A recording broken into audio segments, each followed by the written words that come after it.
Okay, this is a 1/72nd scale model of the USS Nimitz. It's a big boy here.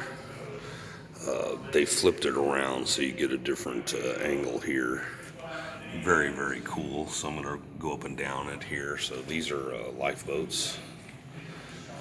Not all of these boats are, not, excuse me, not all of these planes are U.S. planes, but they represent other planes that have actually landed on the Nimitz. There's a Canadian plane over here. You'll see oil here and jet fuel being loaded.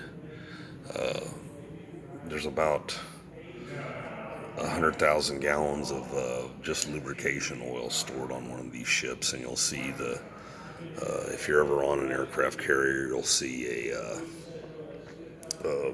crewman that has this very strange yellow uniform that covers him, and he's the lubricant guy. Now, mainly he's lubricating. See this white thing here?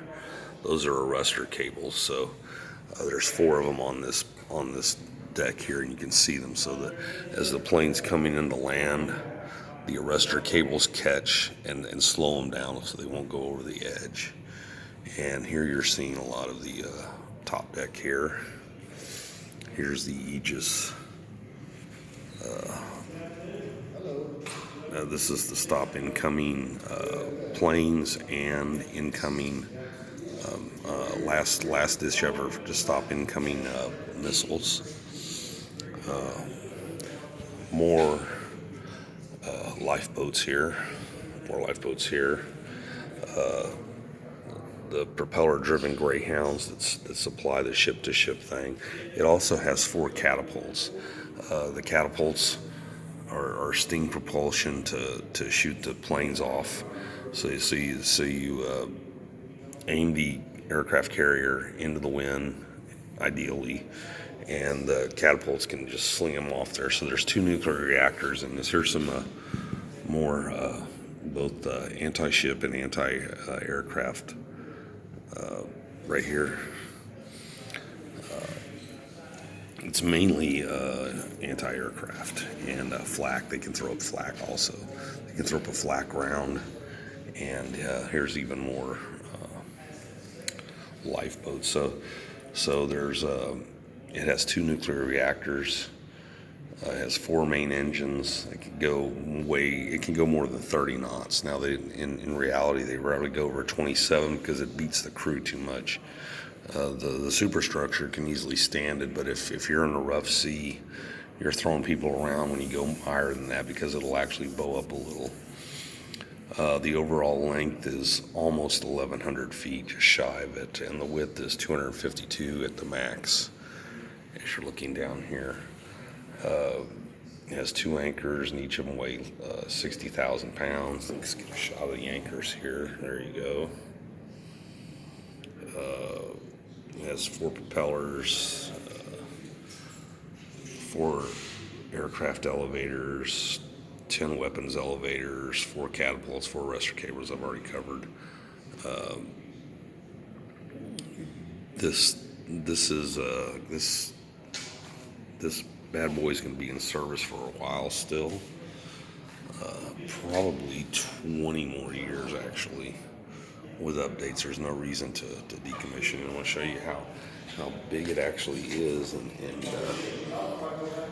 so you've got the embarkation places here, and this is a good shot of the secondary deck.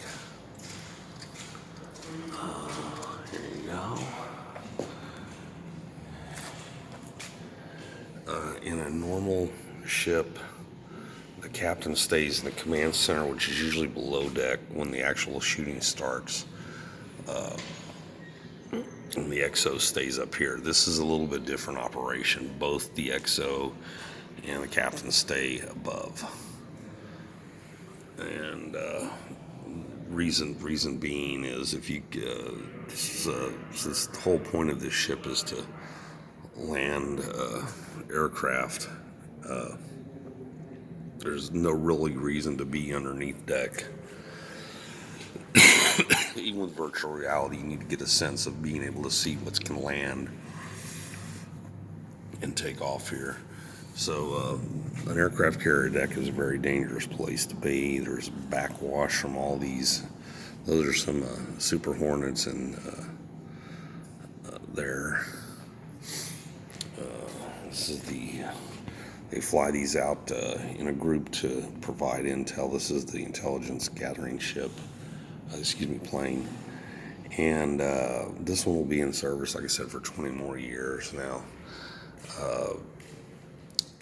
the aircraft carrier basically won World War II, and we're splitting up our bets on the future, half aircraft carrier and half submarine fleet.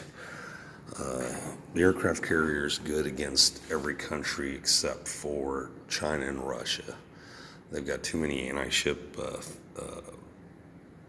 missiles, and so these will only be used really against any other country. Now, obviously, in the case of war, we're going to be using them against China and Russia also, but as a practical matter, they can't be used. There's too many anti-ship missiles that are hypersonic. It's too big of a swarm technology is going to dominate the future. But anyway, this is a great lady here. Here you see some fire control people here. And this is a great scale model. And like I said, if you haven't been here in a while, they flipped it around. It used to be facing the other way. And they did a good thing by flipping this thing around. Anyway, that's all. I'm out. Thank you.